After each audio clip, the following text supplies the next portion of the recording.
इस्लाम में जो लोग ये मानते हैं, कुछ लोग, कि सारे दुनिया को इस्लाम बनाएंगे, उस चुनौती को भारतीय जनता पार्टी संघ परिवार हम लोग स्वीकार करते हैं। ऐसा नहीं होगा। इस बात पर बोलने का क्या मतलब बनता है कि वो लोग दोयम दर्जा के हैं? कुछ सेटिस्फैक्टरी आंसर दीजिए। एक हिंदूवादी झंडा लगा करके हमारा क्षेत्र में तनी घूम करके आ जाइए। हाँ, क्या होगा?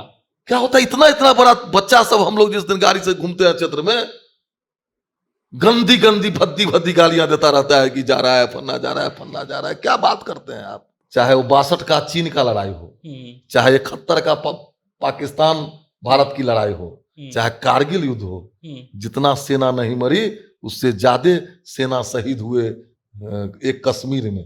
क्यों?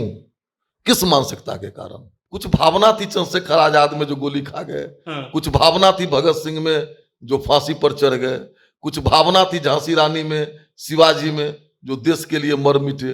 मैं पोलिंग एजेंट था भारतीय जनता पार्टी का, मुझको चाकुओं से गोद दिया गया, मुझको और मेरे बड़े भाई को भी। मेरे बड़े भाई तो 2.5 साल तक रहे ऑन डेथ बेड हॉस्पिटल में, लेकिन मैं 18 दिन रहा डीएमसीएच में, 12 दिन रहा पीएमसीएच में, और 31 दिन all India medical institute Delhi में। परम आदरणीय वाजपेयी जी की कृपा से मेरा जान बचा। ये वो लड़की है पुष्पम प्रिया चौधरी, आपके चुनाव लड़ रही थी, क्या जान कोई क्या है उनका है? वो लड़ी थी हमारे गेस्ट में। उनका भी सपना विदेश से पढ़ के कुछ हम राय जानना चाहते हैं। चलिए ना, कुछ राय दे दीजिए। कुछ नहीं, देखिए ये बड़ी कठिन है डगर पनघट की। रामचरितमानस के साथ, गीता रामायण, कृष्ण के साथ, राम के साथ कुछ हो जाए, लेकिन तजिया की हम पूजा करेंगे, आरती उतारेंगे। नहीं बोले बिना आपको रहा नहीं गया। नहीं रहा की बात क्या है? एकदम इसी के लिए पैदे लिए, इसी के लिए मरेंगे। किसी को पैर में कैंसर हो और मोछ में वो तेल लगाता हो। बिहार, अभी जो बिहार है, गंगा के उस पार उत्तर सांप्रदायिकता के आग में जल रहा है। वो अपना पूजा पाठ त्योहार, लड़की की शादी, ढोल बाजा नहीं बजा सकता है। गंगा पार इस तरफ आइए दक्षिण बिहार में तो सभी को जातीयता के मोछ में तेल है। 2020 में मात्र 15,000 वोट महागठबंधन को कमाया था। तो आप तो अपमान लोग का भी कर रहे हैं ना, ये कहकर कि नीतीश जी आरजेडी में चले गए तो उनका पतन हो जाएगा। आरजेडी को कोई भूत तो वोट नहीं दिया है ना, लोगे दिया। पतन तो हो गया कि विश्व के राजनीतिक इतिहास में एक अच्छे नेता का इतना बुरा पतन न किसी का हुआ न किसी का होगा। सिर्फ आरजेडी में चले गए इसलिए। और क्या? और क्या? तब रहा क्या? चमकते चांद को टूटा हुआ तारा बना डाला। जदयू का जन्मे हुआ लालू जी के विरोध से, समझे नहीं? जिस चारा घोटाला केस को लेकर के कोर्ट में ललन बाबू इतने बड़े आदमी बने और उसके चरण बंधन में लगे हुए हैं। आरएसएस नहीं होती, भारतीय जनता पार्टी नहीं होता, सनातन संस्कृति नहीं होता, तो जिस तरह रोटी के लिए AK-47 पाकिस्तान में चलती है, बिहार भारत में भी चलता है। बचौल साहब एक किस्सा सुनाते हैं और वो किस्सा 1989 का होता है। बचौल साहब कहते हैं कि 1989 में हम लोगों को वोट गिराने से रोका जाता था और इसके लिए हम जब एक बार प्रदर्शन करने गए तब हमको इतना चाकू मारा गया कि अलग अलग अस्पताल में हम 1.5 महीने तक भर्ती थे। ये पहला वाला। दूसरा वाला, बचौल साहब से जब पूछा जाता है कि आप हिंदू मुसलमान पर इतना बयान क्यों देते हैं, तब बचौल साहब कहते हैं कि देखिए वो तो हमारा भाई है, आपको डीएनए जांच करवाना है तो करवा लीजिए। ये दूसरा था। अब तीसरा, बचौल साहब प्रदर्शन कर रहे थे विधानसभा के गेट पर, लड्डू खिलाने लोग आए तो बचौल साहब ने लड्डू को हाथ मार दिया और उन्होंने कहा कि हम लड्डू को हाथ नहीं मारे थे, हमको वो लोग बार बार खोद रहा था, इरिटेट कर रहा था, इसीलिए हाथ मारना पड़ा। और आज नेताजी क्या कहते हैं में बचौल साहब का हम स्वागत करते हैं और बचौल साहब से इस बात पर बातचीत होगी कि बिस्फी से जीत कराने के बाद उन्होंने क्या किया है।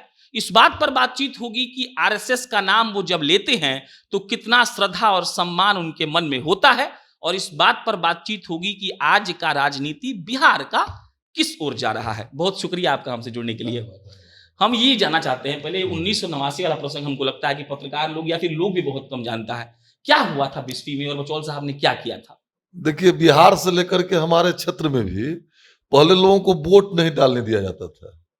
होता था क्या कि गांव के 2-4 दबंग लोग ही पूरा 8 बजे से वोट शुरू हुआ तो वोट अपना छप गया।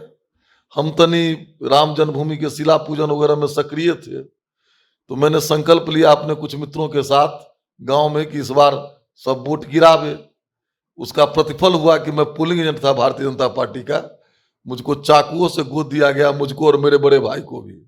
मेरे बड़े भाई तो 2.5 साल तक रहे ऑन डेथ बेड हॉस्पिटल में, लेकिन मैं 18 दिन रहा डीएमसीएच में, 12 दिन रहा पीएमसीएच में, और 31 दिन all India medical institute Delhi में।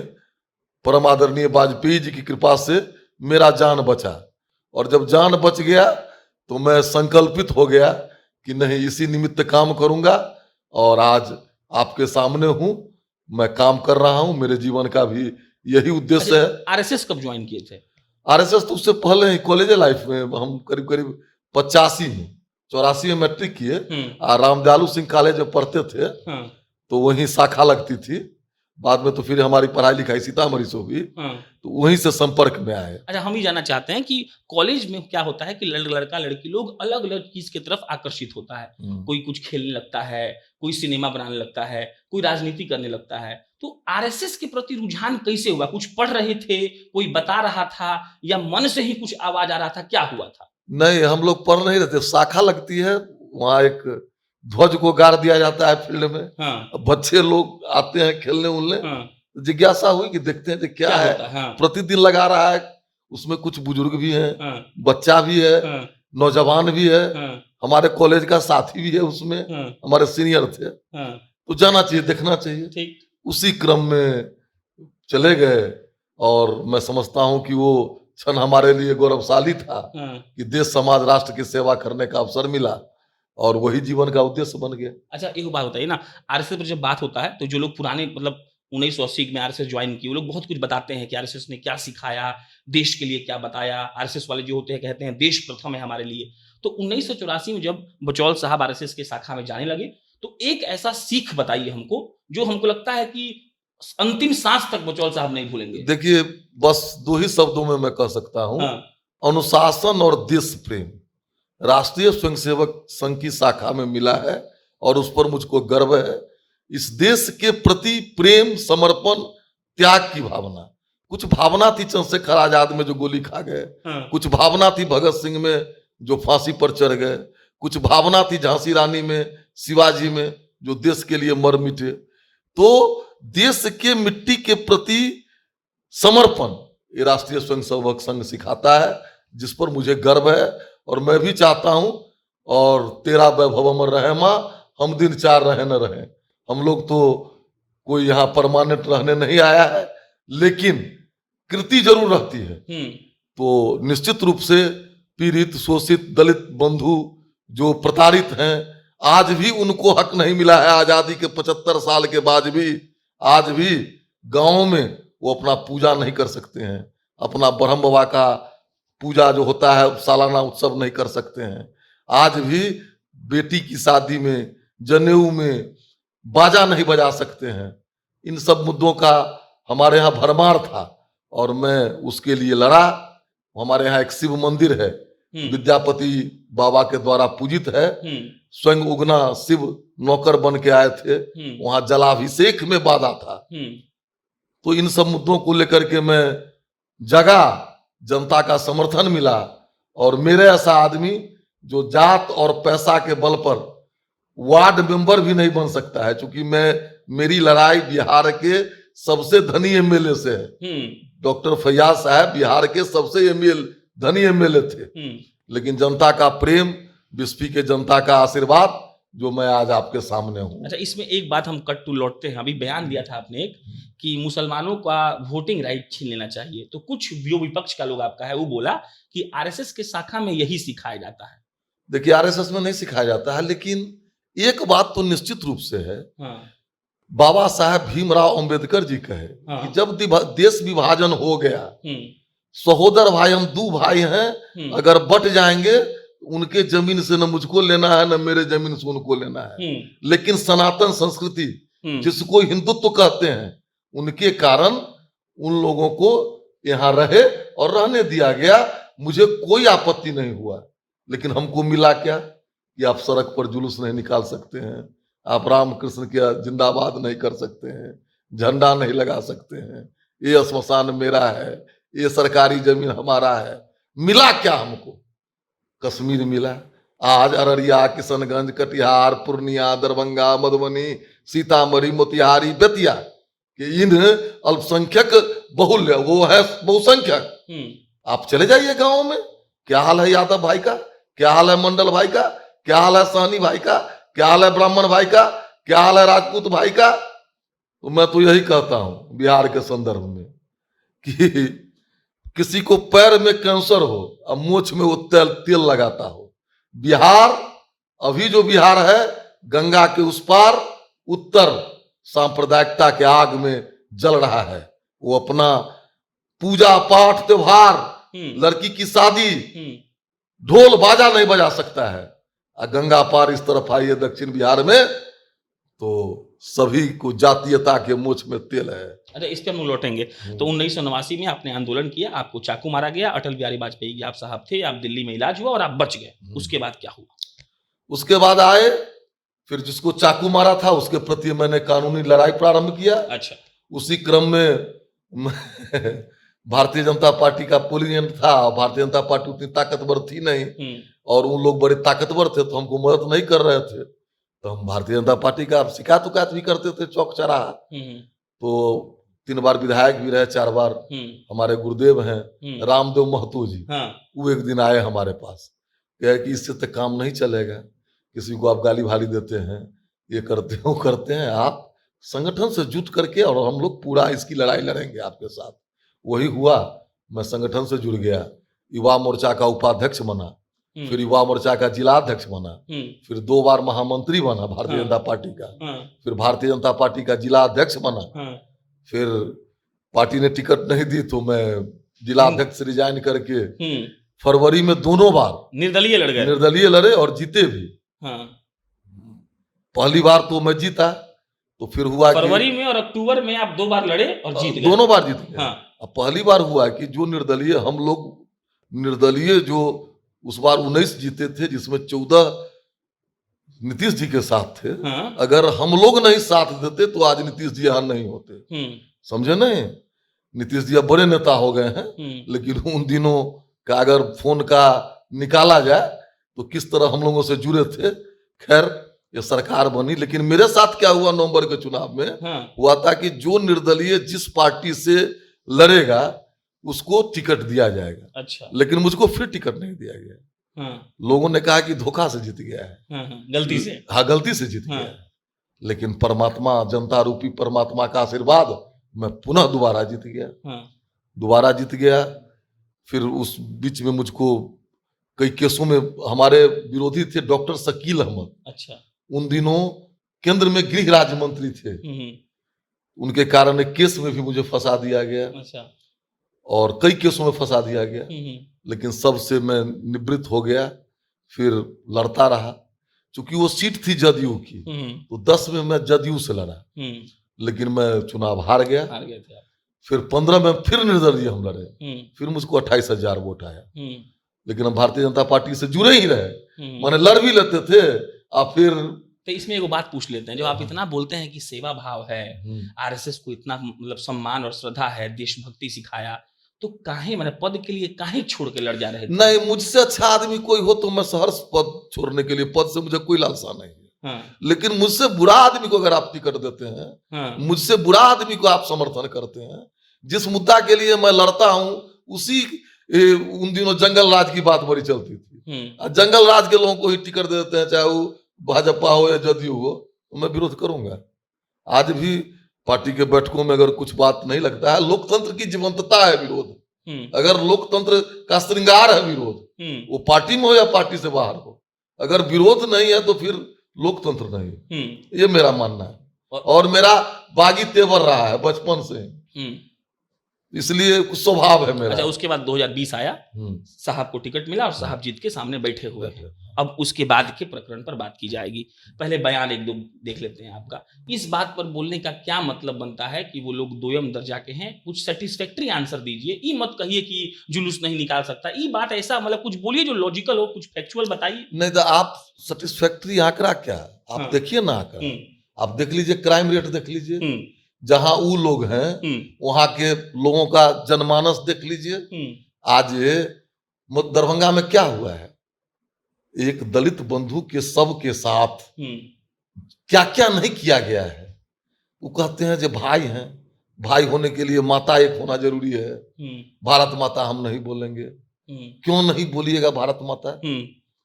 मान लीजिए यही है कठिनाई, और ये कठिनाई मुझे ही नहीं हुआ, बाबा भीमराव साहब अंबेडकर जी को भी था कि इस्लाम एक बंद निकाय की तरह है, उसमें दूसरों के लिए कोई जगह नहीं है। मैं आप अगर कहिए तो मैं आपसे पूछना चाहता हूं कि दुनिया का, इस क्रिएचर का सबसे बुरा चीज क्या है आपके नजर में? क्राइम है, अपराध है। हाँ।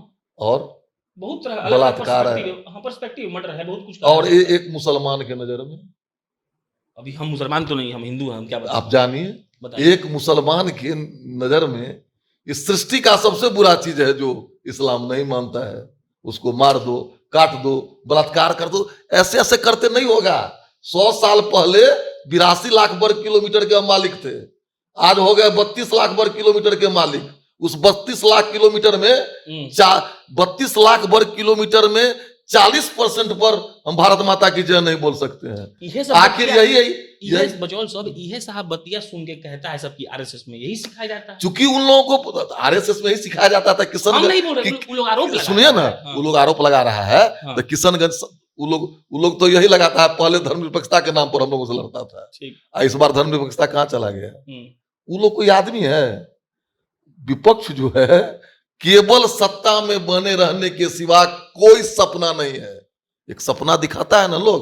हम भी विधायक हैं तो जाते हैं क्षेत्र में, तो जनता को कहते हैं ये कर देंगे वो कर देंगे। इंडिया जो बना है, मतलब भड़काने का सिलसिला आपका ऐसा है कि आप कहते हैं कि हम जय अल्लाह बोल रहे हैं, जय श्री राम बोल रहे हैं। जी नहीं, कौन बात हुआ? क्यों नहीं हुआ? क्यों नहीं? सर्वधर्म संभाव धर्मनिरपेक्षता का माने क्या है कि मैं मस्जिद को भी सैल्यूट करता हूं। आप अच्छा। क्यों नहीं मेरे मंदिर के नहीं सैल्यूट कीजिए, नहीं प्रणाम कीजिए, सम्मान की दृष्टि तो रखिए। लेकिन आप हमारे मंदिरों में क्या करते हैं? हमारे जुलूसों पर, शोभा यात्राओं पर आप क्या करते हैं? कैसे भाईचारा बनेगी? और वोट के लालच में वो दल वो गलत भी करेगा तो उसको समर्थन, हम सही भी करेंगे। तो अभी भागलपुर में क्या हुआ है?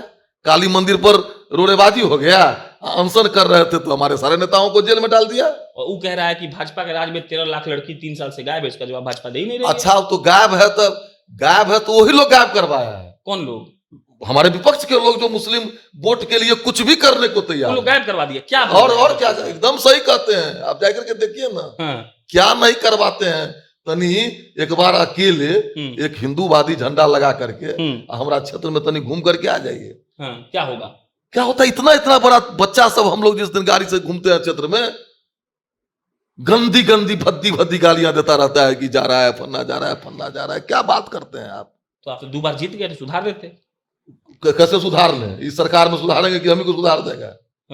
मुझे डर लगता है। आपको डर कहाँ लगेगा? सुधारने के लिए तो जो करना होता है सो करते ही हैं, लेकिन मानसिकता की बात है। अच्छा, ये बताइए, चलिए आपका मान लीजिए कि आपका अपना विचार है, हम सहमत है आपके विचार से, आपका सबका अपना विचार होता है। मोदी जी मेरा विचार नहीं है, दुनिया का विचार है। अच्छा, क्या हुआ है फ्रांस में? क्या हुआ है फ्रांस में? क्या मानसिकता है कि मोरक्को से हार गया फ्रांस क्रिकेट में, फुटबॉल में, वर्ल्ड कप में, शरणार्थी था, उनसे फ्रांस को जला दिया।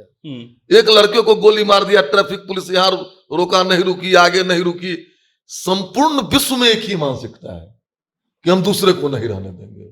और भारतीय जनता पार्टी और मेरे ऐसा लोग, इस्लाम में जो लोग ये मानते हैं, कुछ लोग इस सारे दुनिया को इस्लाम बनाएंगे, उस चुनौती को भारतीय जनता पार्टी संघ परिवार हम लोग स्वीकार करते हैं। ऐसा नहीं होगा। भारतीय जनता पार्टी मोदी जी को विश्वकर्मा भगवान क्यों मानती है? आप तो पूजा को कर रहे थे, इस पे लोग बोलते हैं कौन बात? देखिए आपका बयान हम कोट कर रहे हैं, आप बोले थे कि विश्वकर्मा जी के अवतार हैं वो। तो क्या नहीं लगता है कि इस देश में जितना नवनिर्माण हुआ है, और विश्वकर्मा हमारे धार्मिक ग्रंथों में निर्माण के प्रतीक हैं, इस दृष्टि से कहते, उसमें कुछ लोगों को आपत्ति भी हुआ था, तो मैंने खेद भी प्रकट कर लिया था इसके लिए। समझे ना? नरेंद्र मोदी एक अवतार है। काहे सो नहीं लगता है? नहीं लगता है? आज 70,000 आदमी, हम्म, एक कहते हैं ना हिंदू मुस्लिम भाई भाई, जिसमें 20,000 भारतीय फौज, एक कश्मीर में मरा 60 साल में, कश्मीर में मरा। चाहे वो 62 का चीन का लड़ाई हो, चाहे 71 का पाकिस्तान भारत की लड़ाई हो, चाहे कारगिल युद्ध हो, जितना सेना नहीं मरी उससे ज्यादा सेना शहीद हुए एक कश्मीर में। क्यों? किस मानसिकता के कारण? और वो मानसिकता आज भी है, और उस मानसिकता को वोट के लिए लोग प्रश्रय देते हैं। विरोध यहाँ है। हम लोग तो एक चीटी पर भी दया करने वाले लोग हैं, गाछ वृक्ष को पूजा करने वाले हैं। मुसलमान तो साक्षात इंसान है, कोई दिक्कत नहीं है। वो हमारे डीएनए टेस्ट करा ले, हमारे पूर्वज ही थे, उनका पूर्वज और हमारा पूर्वज एक ही था। लेकिन वक्त आया वो बदल गए। लेकिन इसका एक कारण तो नहीं होता है कि इससे क्या मतलब कि इसका पूर्वज कौन था? छोड़ दीजिए ना, आप ये बताइए कि भाजपा क्या कर रही है, इसको क्यों बचौल साहब? अच्छा, भारतीय जनता पार्टी क्या कर रही है तो नहीं लग रहा है? कल ललन सिंह भारतीय जनता पार्टी विरोधी तो ललन सिंह जी को सुने कल तो ललन जी प्रतिक्रिया दे दीजिए, क्या कैसा लगा? क्या लगा? ललन जी जो बोले, गृह मंत्री को चैलेंज कर रहे थे। गृह मंत्री भी रहना दिखा दिए ना कि कम से कम आपको बोलने का अधिकार नहीं है, आपका डबल स्टैंडर्ड है, दोहरा चरित्र है। जदयू का जन्मे हुआ लालू जी के विरोध से, समझे नहीं? जिस चारा घोटाला केस को लेकर के कोर्ट में ललन बाबू इतने बड़े आदमी बने और उसके चरण बंधन में लगे हुए हैं कि बिहार की जनता नहीं देख रही है, देश की जनता नहीं देख रही है। क्या है? सत्ता के लिए, इसमें एक पावर बात, के इसमें लिए। एक बात जोड़ देते हैं। वही नीतीश कुमार मजा आपको, मतलब आपको लग रहे थे कि अवतार हैं, आप लोग इतना दिन गठबंधन में रहे, आज वही नीतीश कुमार इतना चोर हो गए जो आप लोग इतना बोल रहे हैं। देखिए, मेरे साथ भी तो हम पार्टी में भी थे तो विरोध करते थे, आपको याद होगा। देखिए, नीतीश कुमार जी निश्चित रूप से एक अच्छे लीडर थे, लेकिन एक ही लाइन में कहूंगा कि विश्व के राजनीतिक इतिहास में एक अच्छे नेता का इतना बुरा पतन न किसी का हुआ न किसी का होगा। सिर्फ आरजेडी में चले गए इसलिए। चमकते और क्या, और क्या, तब रहा क्या, तब रहा क्या? चमकते चांद को टूटा हुआ तारा बना डाला, उनके जो इर्द गिर्द लोग, रहा क्या? फिर रहा क्या? बचौल जी, लोकतंत्र, लोक मर्यादा, लोक लाज, ललन बाबू ही बोले थे लोक लाज की बात। अगर लोकशाही में, लोकतंत्र में लोक मर्यादा नहीं है, लोक लाज नहीं है, तो गैरत है इस जिंदगी का। बचौल जी, आप लोकतंत्र का बात कर रहे थे कि लोकतंत्र, विरोध लोकतंत्र का श्रृंगार है। तो लोकतंत्र में बचौल जी लोग वोट देता है, भाजपा एनडीए चुनाव लड़ती है, आपको लोग वोट देता है, बहुत अच्छी बात है। आरजेडी चुनाव लड़ती है, उसको भी लोग वोट देता है। आंकड़ा आपको भी पता है, 2020 में मात्र 15,000 वोट महागठबंधन को कमाया था। तो आप तो अपमान लोग का भी कर रहे हैं ना, ये कहकर कि नीतीश जी आरजेडी में चले गए तो उनका पतन हो जाएगा। आरजेडी को कोई भूत तो वोट नहीं दिया है ना, लोगे दिया। पतन तो हो गया। क्या बोलते थे माननीय ललन बाबू, कुर्नी सेमीफाइनल है, सेमीफाइनल हार गया तो फाइनल खेलने का। देखिए, इन लोगों को लोक लाज नहीं है, लोक लाज नहीं है। क्या हाल है, किस परिस्थिति में बिहार था। भारतीय जनता पार्टी, जदयू, माननीय नीतीश जी के नेतृत्व में तूफान से निकाला, और फिर आप वहीं चले गए एक सत्ता के लिए, जीवन भर मुख्यमंत्री बने रहने के लिए। तो आखिर बोले ना कि भाजपा वाला पार्टी तोड़ने का प्रयास कर रहा है, इसलिए गए। अच्छा, संभव था पार्टी तोड़ने का? क्यों, कौन प्रयास करेगा? आरसीपी सिंह के थ्रू आप लोग करवा रहे थे, वो बोले। वही आरसीपी सिंह 7 साल पूरा बिहार चला रहा था, टोटल ट्रांसफर पोस्टिंग से लेकर के सब कुछ कर रहा है। तो अमित शाह का दिमाग नहीं है, किसी को कहीं अमित शाह जी का दिमाग नहीं है। हम लोग इन बातों में विश्वास नहीं करते हैं, पार्टी तोड़ने में। अब पार्टी तोड़ने क्या, पूरी पार्टी अगर साथे हमको देती थी, हम सरकार बना लेते हैं। क्या बात करते हैं, एक बहाना था। और देखे कि एक वोट ग्रुप नाराज हो गया तो दूसरे वोट ग्रुप में चले जाओ। ये अवसरवादिता है, ये अवसरवादिता है। अवसरवादिता के साथ चले गए कि जो वोट बैंक था ये नाराज हो रहा है, चलो अब दूसरे वोट बैंक से सत्ता का भलाई है। बस इससे क्या कॉमन मैन, सामान्य आदमी को इससे लाभ हुआ है? लाभ होता स्वागत करते, लाभ होता स्वागत करते। अब कट टू बैक चलते हैं, बड़ा जाति पर बिहार में बात होता है। हम रिसर्च किए तो मालूम चला कि आपका जात का 4-5-6 हजार लोग है, ये है आपके एरिया में।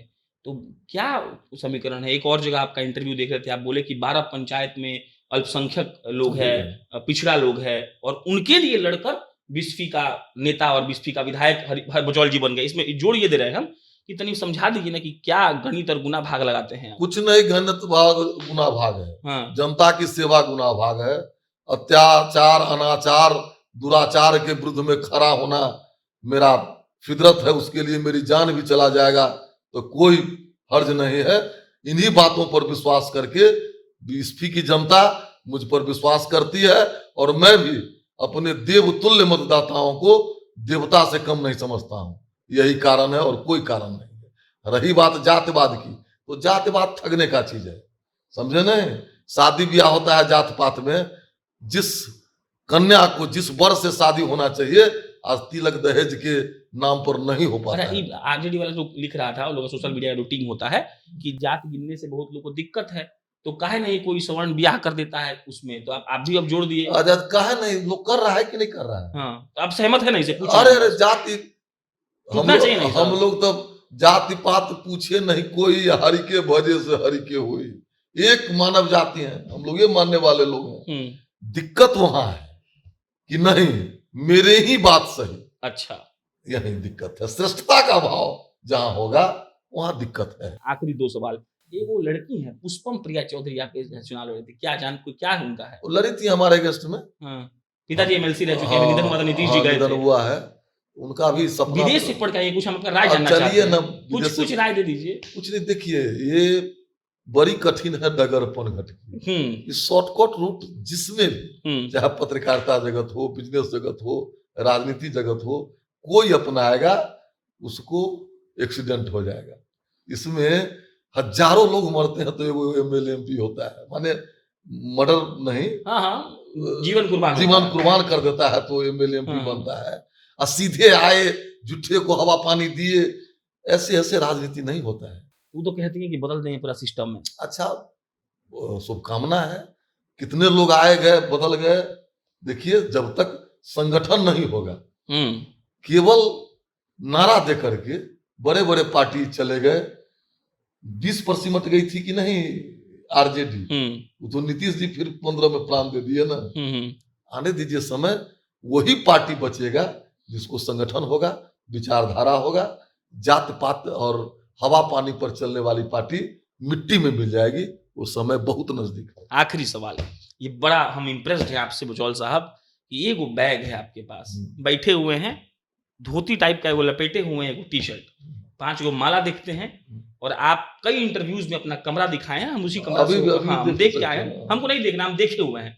बचौल साहब काहे रहते हैं ऐसे? भाई विधायक हैं आप। कुछ नहीं, देखिए जब मैंने अपने बाप दादा सबकी संपत्ति छोड़ दिया, परिवार छोड़ दिया, तो अब देश के लिए, जो देश को कुछ लोगों ने लहू लुहान कर दिया है, आप देखिए क्या हुआ है नूह में, क्या हुआ है मेवात में, क्या आरोप लगा रहा है आप लोग पर, साजिश है लगा रहा है, आरोप लगा रहा है। पूर्णिया में क्या हो रहा है, किशनगंज में क्या हो रहा है, क्या हो रहा है अररिया में।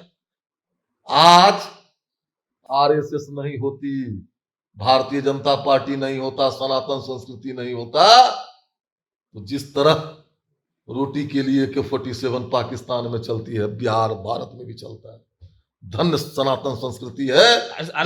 इसका इकोनॉमी सोशल इकोनॉमी है। कोई शादी करता है, कोई ब्याह करता है, कोई मकान बनाने पर भोज करता है, मार्केट में पैसा जाता है, जो आज हम लोग सुख और संपन्नता पूर्वक भारतवर्ष में रह रहे हैं। नहीं तो लोग किसको देश मानने के लिए तैयार हैं। कुछ हो न हो बच्चा पैदा करो, कोई नियम कानून नहीं है, कहने वाला कोई नहीं है, कहने वाला कोई नहीं है। बोलेगा तो हम सांप्रदायिक हैं, बोलेगा तो हम सांप्रदायिक हैं।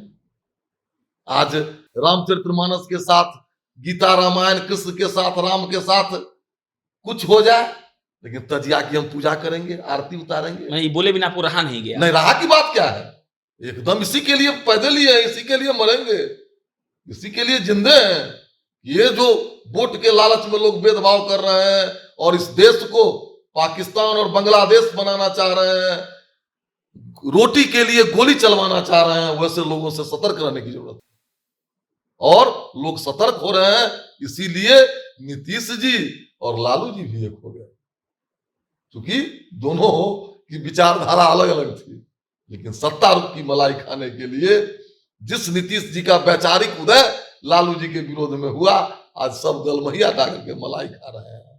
हम वैसे पार्टी हैं, 70 साल विश्व की लोग, सेकुलरिज्म कहां गया इन लोगों का, कहां गया सेकुलरिज्म? अब आ गया तीसरा मुद्दा, संविधान बचाओ, लोकतंत्र बचाओ। सेकुलरिज्म को चला गया खटाई में। भारतीय जनता पार्टी 70 साल तक कहती रही कि 370 हटाएंगे, समान नागरिक संहिता लाएंगे, रामलला हम आएंगे, मंदिर वही बनाएंगे। बहुमत आया तो पहला काम किए। और इन लोगों का देख लीजिए चरित्र, इस इलेक्शन में ये मुद्दा, वो इलेक्शन में वो मुद्दा, वो इलेक्शन में उस क्षेत्र में वो जातवाद, उस क्षेत्र में वो जातवाद। तो वो लोग कहता है कि व्यापारी का सरकार है ये। अब कहने के लिए क्या होता है? आप उन लोगों के कहने से क्या होगा? आप तो पढ़े लिखे हैं, हम कुछ नहीं किए। कैसे हो गए विश्व में 5वां नंबर के धनिक?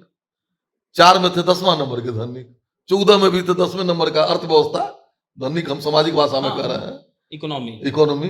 कैसे हो गए 5वां नंबर के? हमने कुछ नहीं किया था, कैसे हो गए?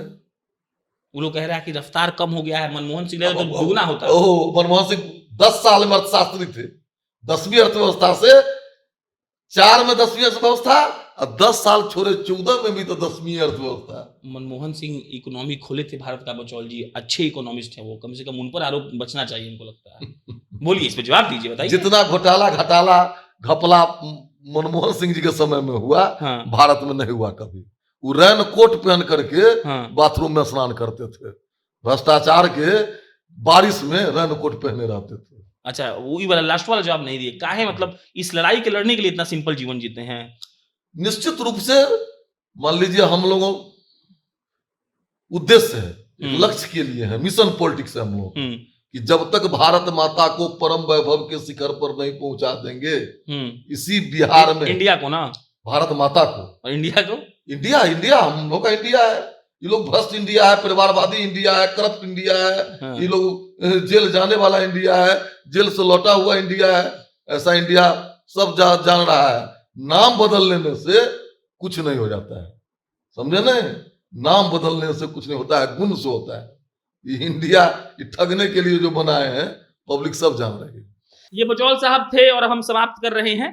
बाकी बचौल साहब से हमने वो सवाल भी पूछे जहां बचौल साहब हो सकता था गुस्सा हो जाए, लेकिन उन्होंने बहुत अच्छे से जवाब दिया। बचौल साहब से हमने ये भी पूछ लिया कि आप इतना सिंपल जीवन क्यों जीते हैं। बाकी नेताजी क्या कहते में है, अगले हफ्ते फिर बिहार के किसी अच्छे नेता से मुलाकात होगी, उनके जीवन के बारे में जानने का आपको अवसर मिलेगा। आपके बहाने हम भी जान लेंगे। और अगर आप चाहते हैं कि किस नेता का अगला इंटरव्यू होना चाहिए, तो आप कमेंट में उनका नाम मेंशन कर सकते हैं। मेरा नाम प्रशांत राय है, आप जनता न्यूज़ देख रहे थे। बहुत बहुत धन्यवाद।